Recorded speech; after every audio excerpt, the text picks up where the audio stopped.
দাবানলে ৯ দিন ধরে পুড়ছে যুক্তরাষ্ট্রের লস অ্যাঞ্জেলস। এটিকে ইতিহাসের অন্যতম ভয়াবহ দাবানল বলা হচ্ছে। এখন পর্যন্ত দাবানলে ২৫ জনের মৃত্যুর খবর পাওয়া গেছে। নিখোঁজ রয়েছেন বেশ কয়েকজন। এদিকে ফায়ার সার্ভিস কর্মীদের জন্য নতুন চ্যালেঞ্জ হয়ে দাঁড়িয়েছে বুধবার থেকে শুরু হওয়া সান্তানা নামের এক ঝড়ো বাতাস। কিছু পার্বত্য অঞ্চলে বাতাসের গতি ঘন্টায় ৭০ মাইলে পৌঁছাতে পারে বলে সতর্কতা দেওয়া হয়েছে, যা টিকে থাকলে প্রায় হারিকেনের শক্তি পাবে। এরই মধ্যে দাবানল দুর্গত লস অ্যাঞ্জেলসে গতকাল বুধবার আরেকটি বিরল সতর্কতা দিয়েছে আবহাওয়া বিশেষজ্ঞরা। তারা বলেছেন, বর্তমান পরিস্থিতিতে দাবানল দুর্গত এলাকাগুলো আগুনের টর্নেডোর ঝুঁকিতে রয়েছে। এটি বিরল হলেও এমন এক বিপজ্জনক অবস্থা যেখানে দাবানল তার নিজস্ব আবহাওয়া তৈরি করে থাকে। বাতাসের বেগ বৃদ্ধি পেলে আগুন আরও ছড়িয়ে পড়বে।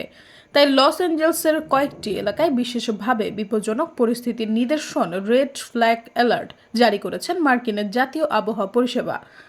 আবহাওয়ার এই পূর্বাভাসে আগুন টর্নেডোর কথা উল্লেখ করা হয়নি, তবে আবহাওয়াবিদ টড হল বলেছেন, বর্তমান চরমভাবাপন্ন আবহাওয়ার এমন টর্নেডো সৃষ্টির আশঙ্কা রয়েছে। ৭টি রাজ্য এবং বাইরের ২টি দেশ থেকে প্রায় ৮,৫০০ দমকল কর্মী দাবানল নেভাতে কাজ করছে। তারপরও দাবানল ওয়াশিংটন ডিসির আয়তনের একটি এলাকা গ্রাস করেছে। শক্তিশালী বাতাসের কারণে দাবানলের গুরুতর হুমকিতে রয়েছে যুক্তরাষ্ট্রের ক্যালিফোর্নিয়ার ৬০ লাখেরও বেশি মানুষ। সৈয়দা ফারিয়া, সমযোগ।